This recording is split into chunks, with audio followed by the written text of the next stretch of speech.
Thank you, everybody, for being here with us. This is our first of 3 promotional events leading up to a virtual self-care summit that we are hosting September 14th through the 18th. We're going to have 15 to 20 presentations on all different topics of wellness and self-care. It's for the community. It's for you guys. We'd love for you to share those things. We'll be giving you more information about that at the very end of this call. But Kasey is one of our amazing providers in the Day 7 network. She is a spiritual director with us, and today she's going to be doing a presentation on resiliency for spiritual caregivers. So we're really glad that you all are here. Kasey, we're so thankful for you. And yeah, we can't wait to hear what you have for us. As I mentioned to you guys as you were coming on, your videos are off and your microphones are muted, but feel free to ask questions in the chat feature at the bottom of the screen. We're also gonna open up time for Q&A at the very end, where some of you can ask questions if you have them, and we can unmute you for that time period.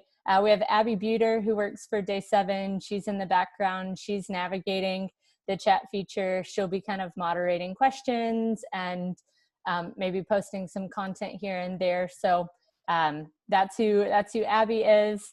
And then as Kasey is presenting, she'll be sharing her screen and we'll be all turning off of our videos so that we're not a distraction to you all as you're looking through the slides. So just want to let you know that when you see Kasey's name, that's on purpose. She just wants you to be able to focus on the content of the slides. So I think that's all the logistics of the webinar today. And Kasey, I'll turn it over to you. Thanks. Thanks so much, Candace, and thank you, Abby. And Abby, as if you put questions in the chat throughout the slideshow, Abby's going to collect all those, and there may be some similar questions that she's going to filter all those, combine all those, and save those to the end. So welcome, everybody. I am so thrilled to be with you today. And I've been a spiritual director for 17 years. But before I was a spiritual director, I burned out as a youth pastor in Missouri. Now, that was a very painful time for me. It was painful physically and emotionally, mentally, spiritually, and relationally. It affected all areas of my life. But you know what?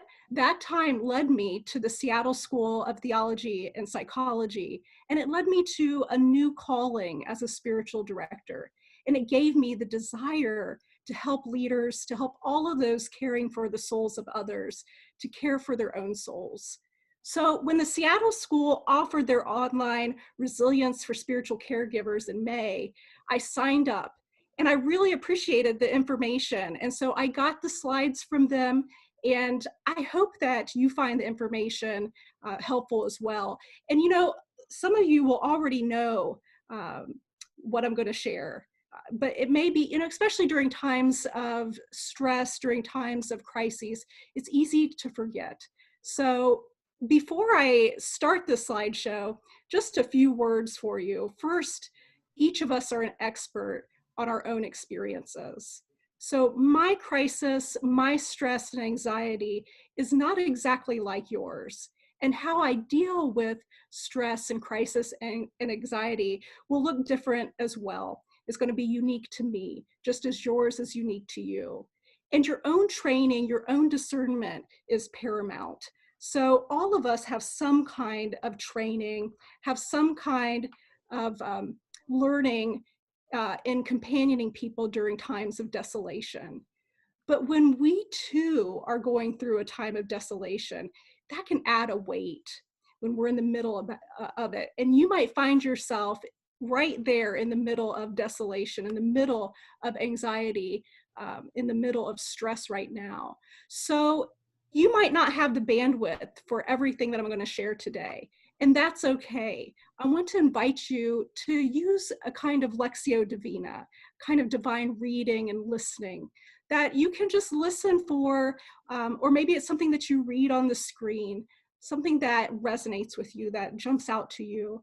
Maybe it's something that you have resistance toward, because a lot of times what we feel annoyance with or anger, what provokes anger, holds the key for us.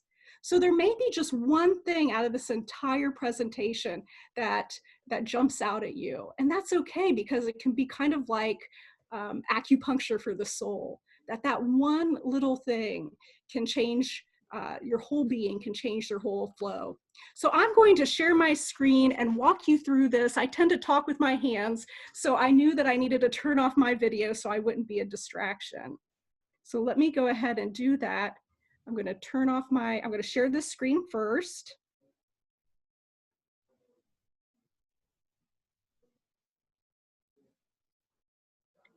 And then I'm going to stop my video.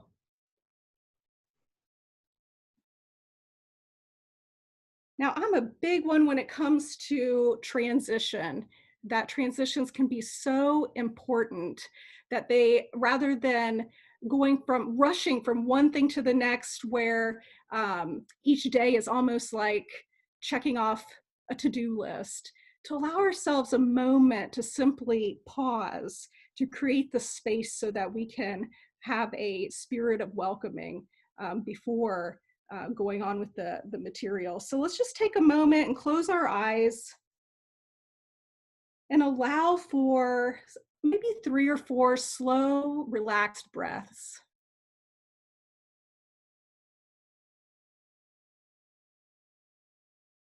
Allowing time for our brains to catch up to where our bodies are.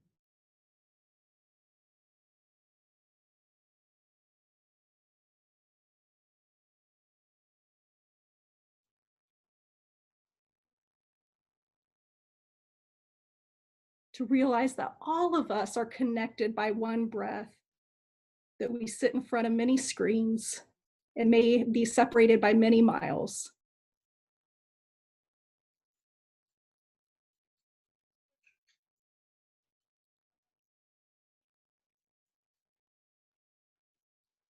To breathe in the spirit of life, the breath of God.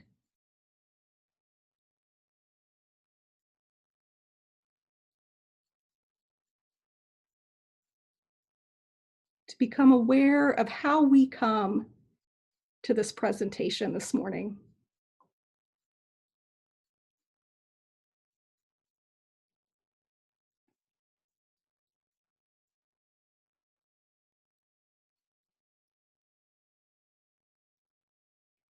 Amen.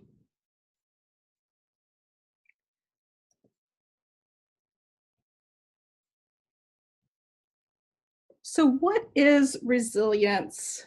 Well, first, this is a part of the series of Resilience in Crises from the Seattle School of Theology and Psychology's Resilient Leaders Project. Now, at the end, we're going to send you information about the school's certificate in resilient service and a community mapping worksheet. But this comes from an online series, a free online series that they're offering. And this particular one is Resilience for Spiritual Caregivers, that originated with Kate Ray Davis, who is the director of the Resilient Leaders Project. And so what is resilience? We may think it is coping, buckling down, having a firm, hard shell, and getting through. But both a walnut and egg, given enough pressure, they're going to crack. They're going to break open. Now, coping has a time and place. It helps us get through some hard things, but long-term, coping leaves us fragile or brittle. We may think resilience is the ability to bounce back like a ball. And while this offers an image of adapting and recovering to stress, it still falls short, because it assumes a posture of getting through something and returning to your original shape. But there are hard times that we know we cannot return to life as normal. We've crossed a threshold. We'll never be the same unless we fake it. So a new normal is needed. So what if we envisioned resilience as the ability to grow in meaningful ways in response to challenges or adversity? With this in mind, the image of muscle growth offers a deeper, more transformative understanding of the essence of resiliency. Because in its simplest terms, muscle growth happens when a muscle undergoes stress or resistance. It experiences muscle tears or micro tears.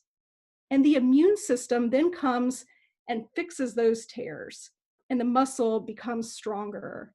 However, working out too hard or too often leads to injury. Now, the difference between injury and muscle growth is rest and nourishment. Any kind of adversity can lead to growth and meaning, which allows for increased capacity, a greater ability to pour out and into others for the flourishing of humanity. Another word for flourishing is thriving. So, not just surviving, but thriving. Again, in allowing for a healthy stress repair process, the muscle grows stronger with even greater capacity than before. So resilience is not just about getting through or bouncing back in spite of stress, but becoming stronger through stress, through crisis, through hard times. So what is the process? Well, they call it the 3 Ps, the 3 pieces, or the 3 Ps of resilience: people, practices, and purpose. You'll notice that place is underneath those words because we need to acknowledge that place is an underlying factor for each of those. Our place and our culture determines the type of people we have access to. Our place, our culture determines our ability to practice or what practices are available to us, and whether our purpose is supported or undermined. So ongoing tending to the 3 Ps is important, especially during a time of stress and anxiety. So first, we need to be aware of the effects of stress and anxiety in ourselves. So some of these that they have found to be very important when identifying stress and anxiety: sudden weight gain or loss, difficulty sleeping, difficulty concentrating, feeling overwhelmed, burdened, or overly responsible beyond your boundaries.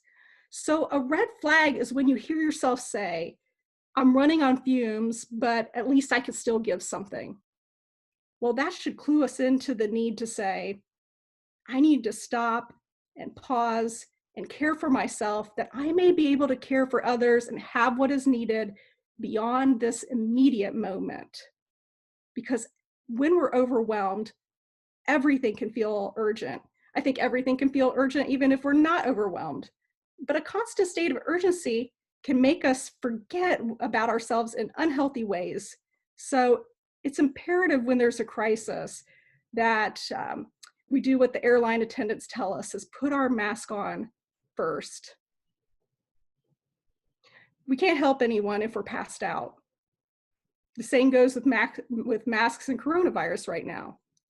That how important it is to care about ourselves, because spiritual care providers who are burnt out cannot provide effective spiritual care. So a brief overview of the 3 essential Ps. People. These are personal and professional communities of supportive, healthy relationships. Practices. These are exercises for physical, emotional, spiritual, and mental fitness. And purpose. A cohesive narrative that makes meaning of life and work. The first P, people, is the most vital component. In fact, the folks at the Seattle School say the 3 Ps should read people, people, people, then practices and purpose. And we can each recall the people or the communities that have helped us through particularly hard times. We might be calling upon them even now in this time of crises.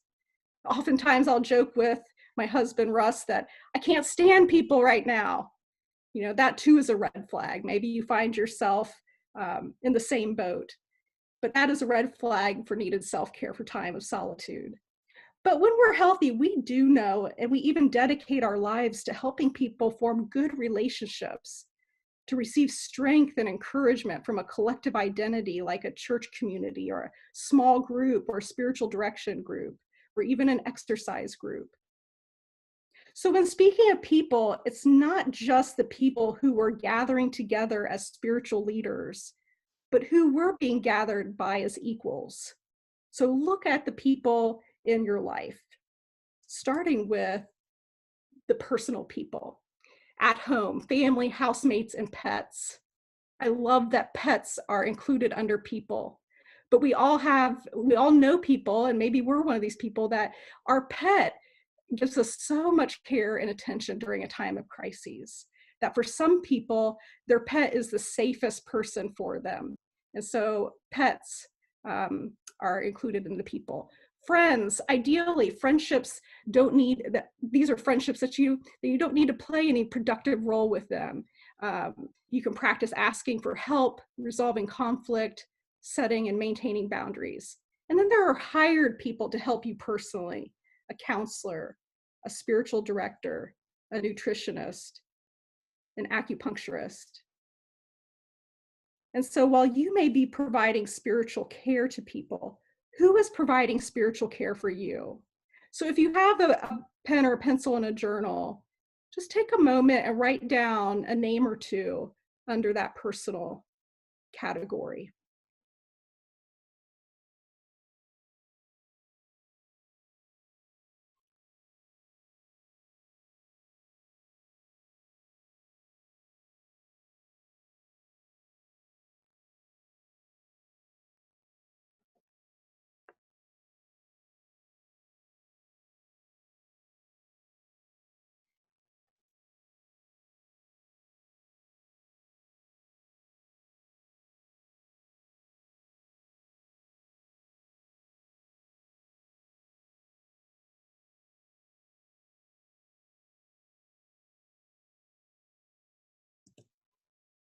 We also have professional people as a category: mentors or wise companions.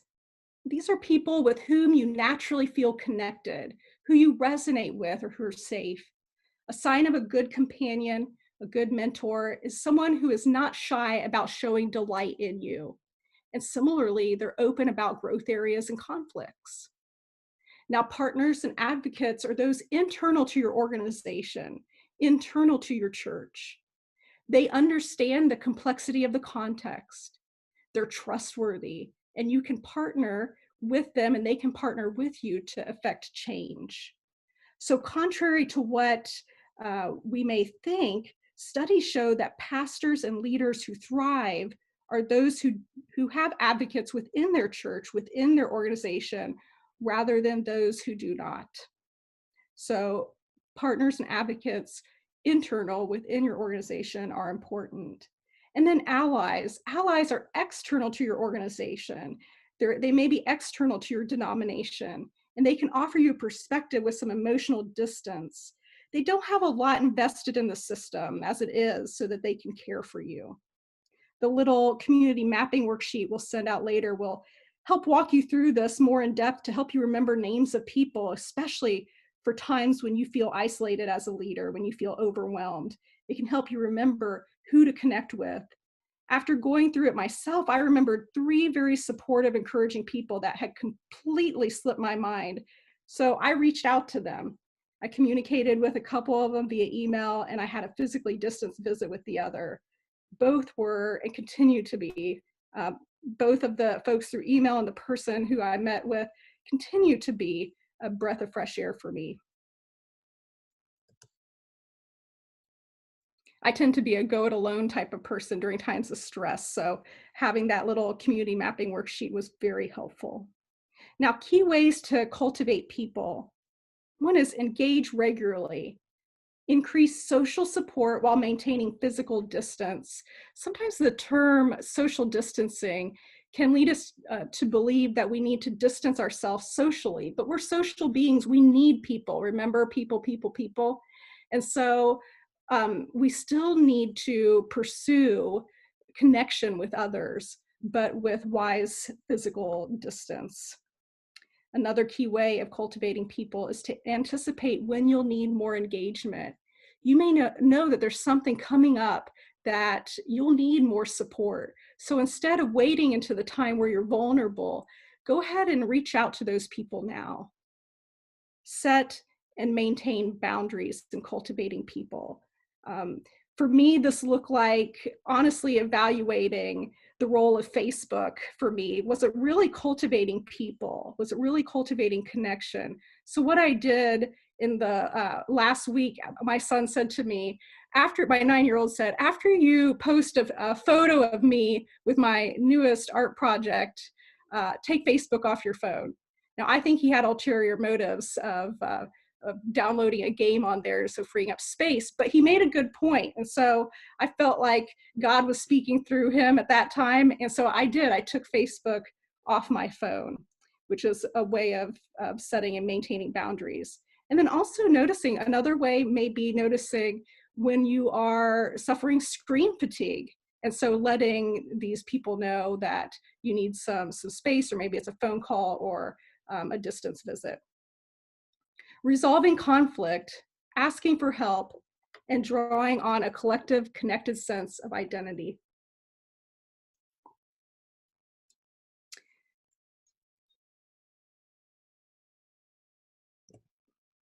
Our second P, practices. Excuse me. Now, practices are interconnected with one another. It's overwhelming to have separate practices for your body, your mind, your emotions, your spirit, your relationships. Talk about feeling overwhelmed. So when does one become another? I was talking to a dear friend who is a Sister of Mercy, and she mentioned how her new practice, regular practice of yoga, has become part of her prayer time, as well as offering her strengthening.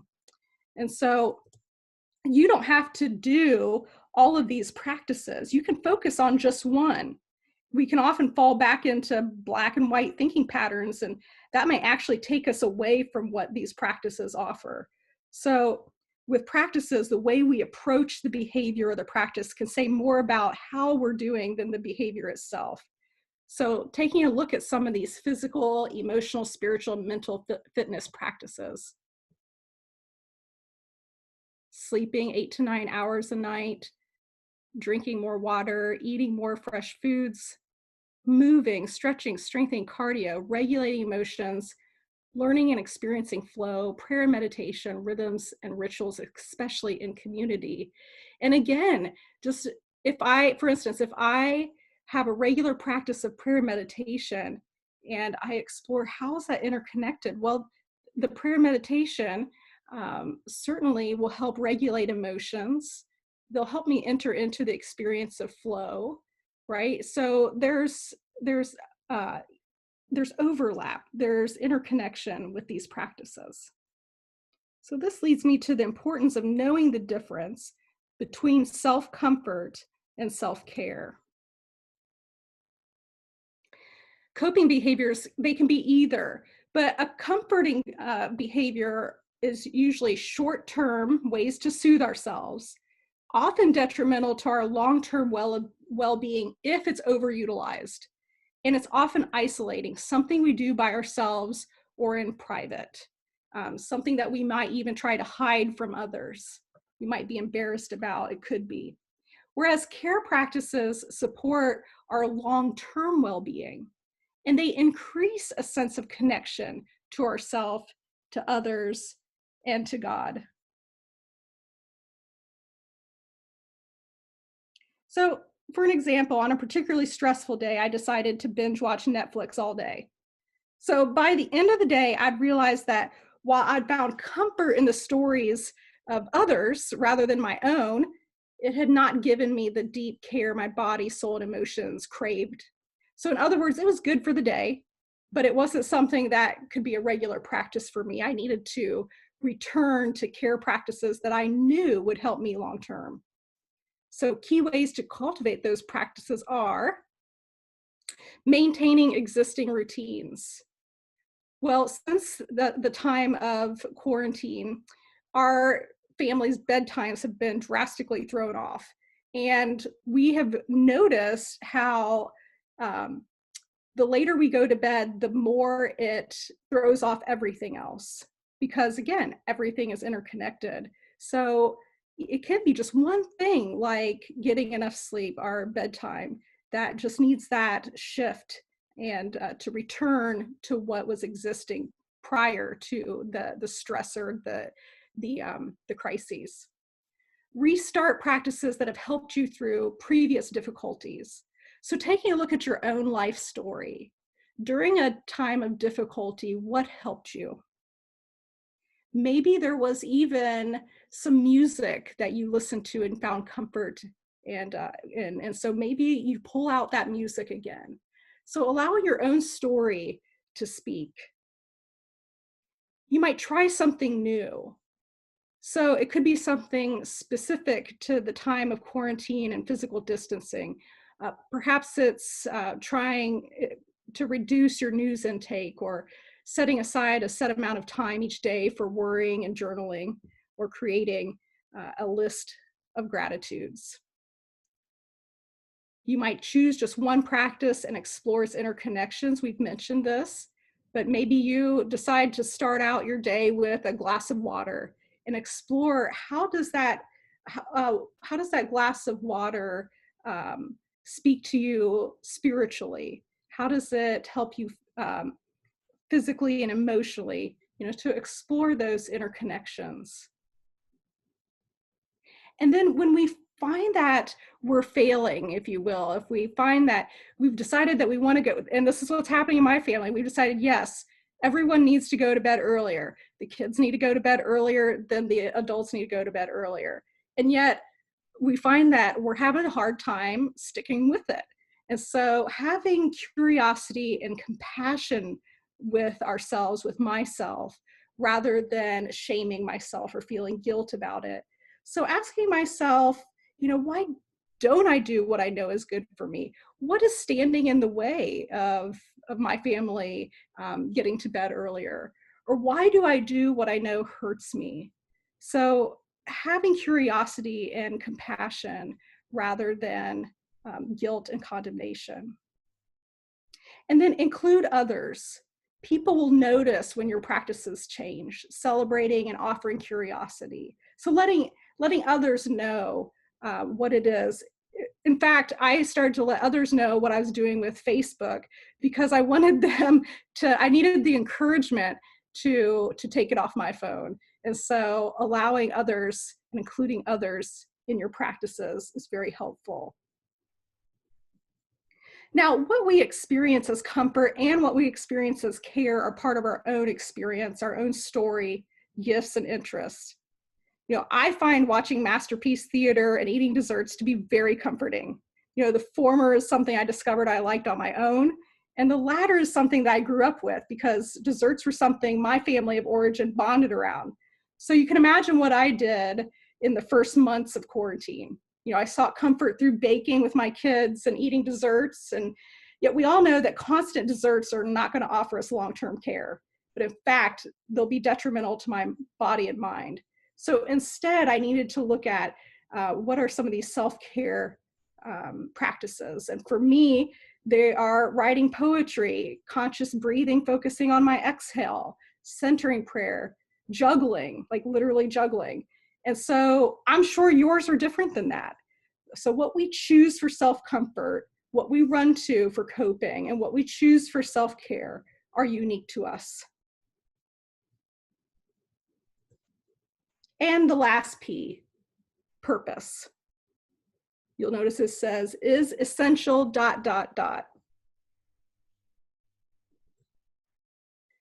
Well, when it comes to purpose and meaning making, because we're all meaning making creatures, part of our desire as spiritual caregivers is for people to connect with God and that they might become their true selves and bring their true self's purpose to this world. So your purpose, you can call it your North Star. You'll spend your whole life journeying in that direction. And so sometimes in times of stress and anxiety, we need to be reminded of our North Star. So things that we can do are create a phrase and post it where we're going to see it, like on our bathroom mirror or on our computer. We might make ourselves something we can hold, something that will remind you why you do what you do. You know, I have a pearl I sculpted out of clay, and I call it my pearl of great price. And it has the Greek word Sophia on one side and its English translation, wisdom, on the other. And so sometimes I just need to hold that pearl when I'm feeling overwhelmed to remember, why is it that I'm doing what I'm doing? Also, focus on your circle of influence, your present circle of influence. Develop realistic, achievable goals and remind yourself of your agency. Remind yourself that you can bring and affect change. So, what is something that you can do about it? What can I do something about right now, especially when I'm overwhelmed? It can be a very small something, but what can I do something about? You know, right now there may be space to think about what I could be doing. If you find yourself not enjoying what you're doing right now, you might reimagine your possible selves. Although the caveat is to dream without making huge sweeping decisions, even delaying any big changes, big decisions during crisis. Even though, granted, even though the crisis may sharpen your clarity.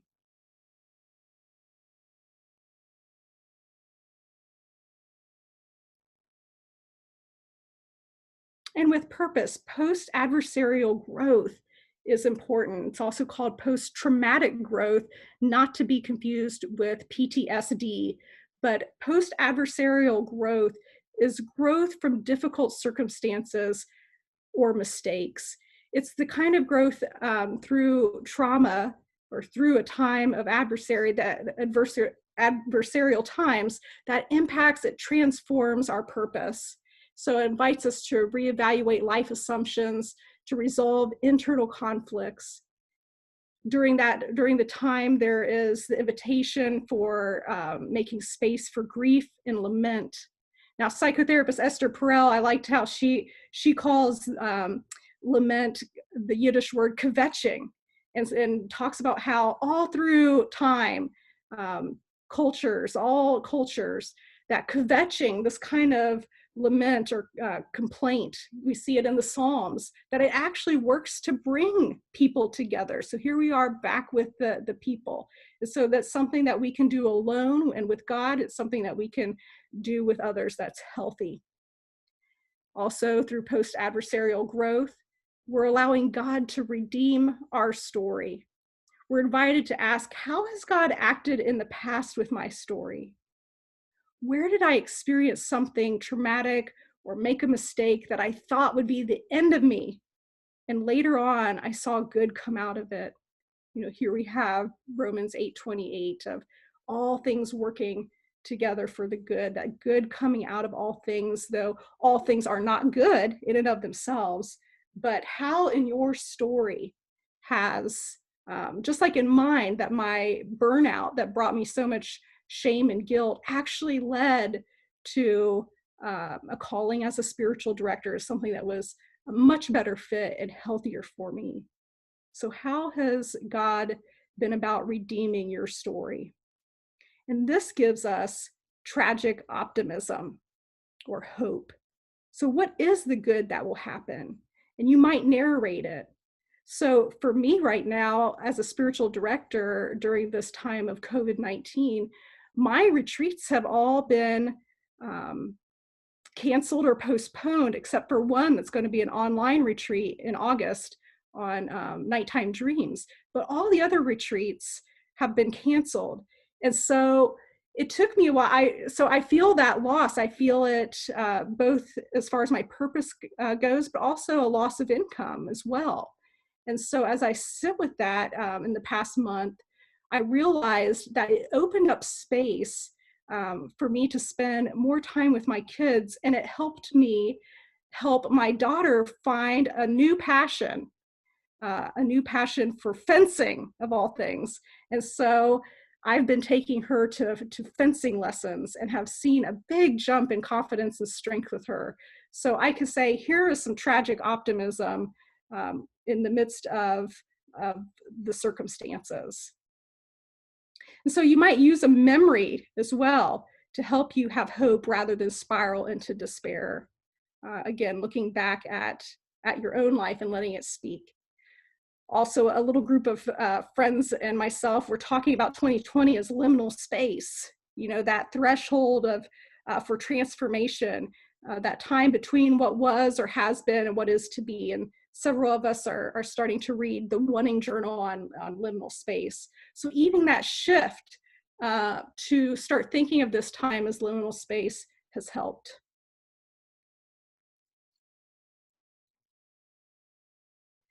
So purpose is essential and not enough on its own. So please don't keep going because of your purpose, especially when you're exhausted, burnout, isolated, lonely. You know, once more, spiritual caregivers are apt to do this. Various numbers on the Enneagram are apt to do this, and you know who you are. So again, revisit being aware of signs of stress and anxiety and the need to pause. And during crisis, if you have a hard time remembering, if you have a hard time remembering anything that has, if you have a hard time remembering anything that I've said actually, or anything that you've seen, then return to your breath. It's been there since you were born, through all of your difficult times. And guess what? It connects you with all people. And so here we are back again to the connection with people.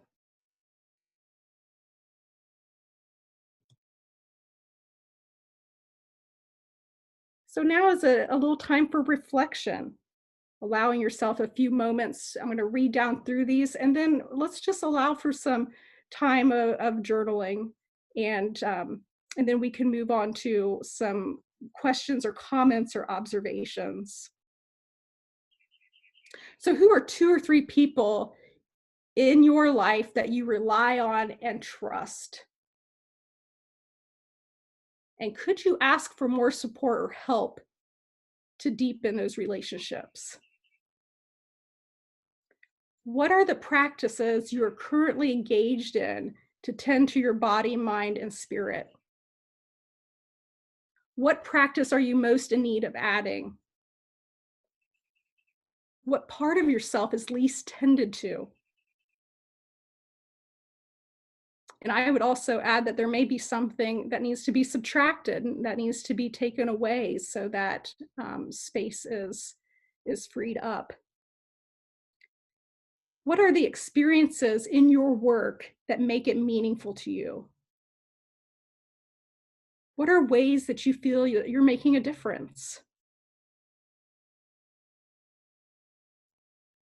What parts of your work cause strain or conflict, and can you relieve yourself of those responsibilities or dynamics?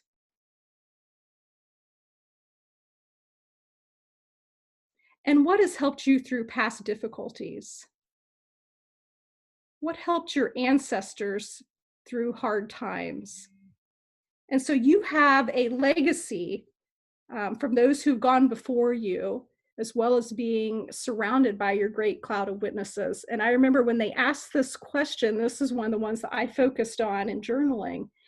And what came to me instantaneously was what helped my ancestors through hard times, their sense of humor. And in that moment, I realized, because I resonate with an Enneagram 1, and in times when I'm in times of health, I go towards an Enneagram 7, where I'm much more spontaneous and playful.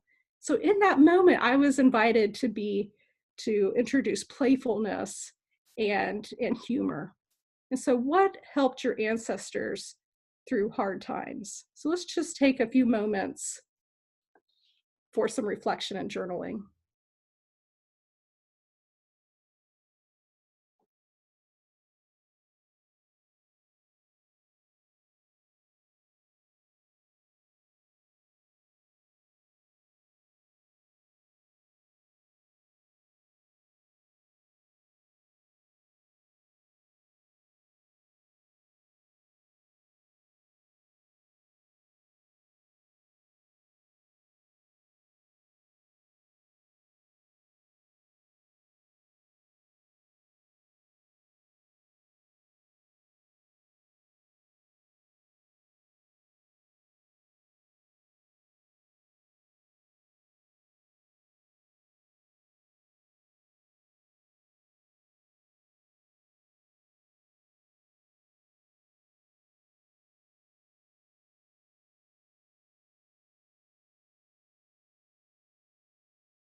So I'm going to turn it over to Abby to help us see if there are any. I'm going to stop my screen share and you'll see here the Resilient Leaders Project right there. So that um, link will be sent to you maybe in the notes.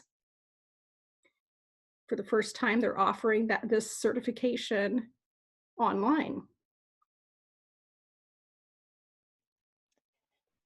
I just posted the website for the Seattle School Certificate. Here, let me start my video.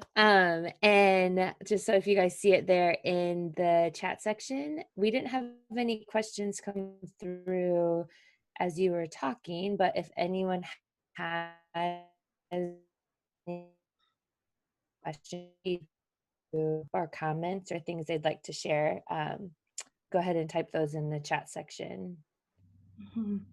Absolutely. If you have any observations or if you would even like to comment about what came to you, what stuck out to you, or what may have come to you as you looked at those reflection questions, you're welcome to share with us.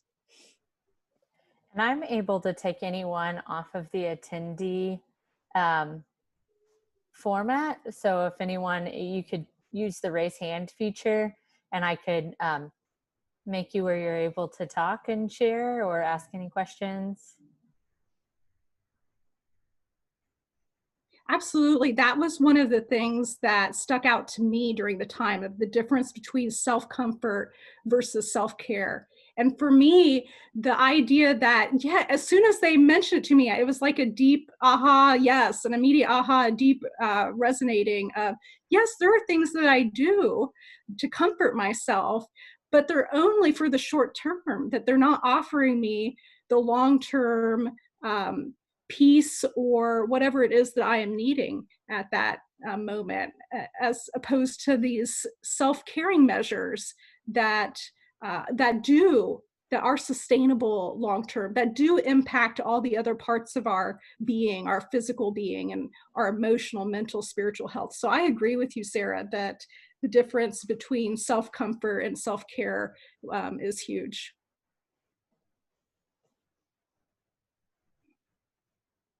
I think the distinction too that you made about just connecting and that too, and how self-comfort is often done in isolation. I think you said just, yeah, I mean, I'm familiar with the difference in self-care and self-comfort, but you even kind of furthered that distinction for me. And that was really helpful.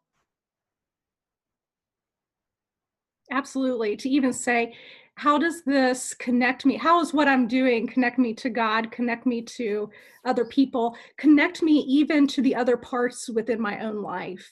So I might, like, for instance, with me binge watching Netflix, that might be helping me emotionally for a short time, but it's not helping me physically. It's not helping me spiritually or relationally, right? If I'm binge watching, I'm not hanging out with my family or friends or tending to those relationships. So it's affecting my connection both externally and internally.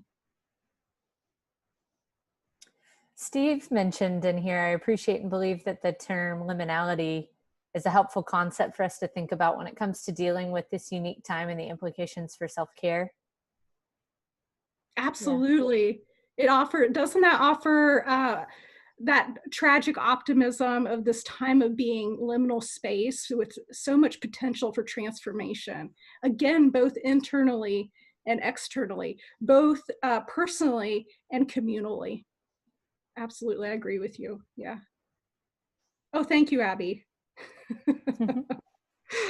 So yes, once we're able to go back to monasteries and some of the convents, and I look forward to the time of facilitating retreats again in those places. But I invite all of you to join me for, and also spiritual director Scott Spradley is helping to facilitate that dream retreat in August.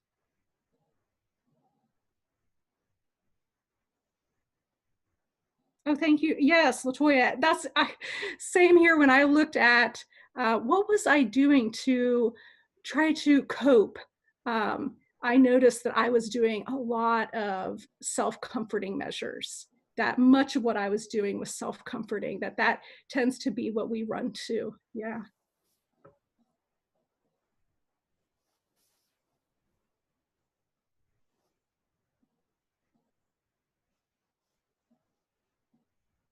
Yes, so both the entrance into liminal space and the exit out of liminality is, yeah, good point. Good point, yes. So 2 thresholds, absolutely.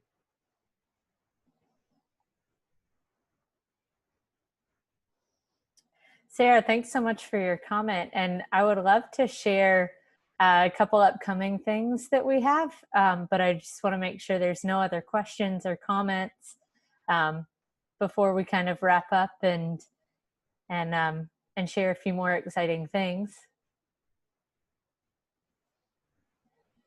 Kasey, did you have any other final thoughts for us that you'd like to close with? You got it all? Again, I think that I'm glad that we recorded this and that we're going to make some of this shareable as far as the mapping your community little worksheet that the Seattle School's offering, where it helps you walk through those personal, professional people, because withdrawal, as we know, when we withdraw, it can add to our sense of loneliness. It can add to our sense of isolation. And so again, if you're like me, where a lot of times I've fallen into, I'll just do it myself, I'll just keep plowing through, that needs to be a red flag. And so allowing ourselves to sit down and to take the time to write out and to begin to realize the community that exists around us, because sometimes we think, oh, there's nobody who understands. Once we put pen to paper, you'll discover that you'll discover these trustworthy people. And then I'll also say this, is that as you do that exercise, you might discover that the people that you thought were advocates or allies or friends, that they're really not healthy advocates or allies or friends. And that too opens up that time for lament, for kvetching, for mourning, who you thought were your people, but then creating the space for God to bring to mind who is healthy, that can come alongside you. So again, I'm going to end with people, as how important it is as spiritual caregivers that we have people who are pouring into and gathering us. So thank you so much. If you do have questions, if you're an internal processor like me, feel free to email me. I'm happy to have a conversation with you. Well, thank you so much, Kasey. And thanks everyone who's joined us today. We're really, glad you're here and glad that this has been helpful. I know for me, one of the things that you said that really stood out was just remembering the practices that carried us through a past season. And I just think, it's all throughout the Old Testament where the Israelites were traveling and building stone monuments and remembering the things that God did for them. And then they would so quickly forget again. And I feel like that's me. And so that was a really great reminder to me to think through, okay, what are the practices that have carried me through, other difficult seasons? So yeah, this has been really helpful for me also. So just a couple announcements. I kind of hinted at the very beginning of this webinar about our virtual self-care summit. We are hosting a virtual self-care summit September 14th through the 18th. And we are going to have 15 to 20 presenters. I wrote down some of the topics to just give you all a little bit of a sneak peek, but topics are going to include creating a legacy, nutrition and intuitive eating, self-care for activism and social justice, mindfulness, the Enneagram, self-compassion, goal setting for the final quarter of the year, as we've kind of just forgotten all of our goals, leadership, finances, and the scarcity mindset, overcoming that, navigating change and the tsunami of change. And then we're even going to incorporate some fun into our self-care and bring on a comedian one evening. So we are very excited about all of those virtual workshops and webinars that y'all will be able to attend. We are selling tickets for these.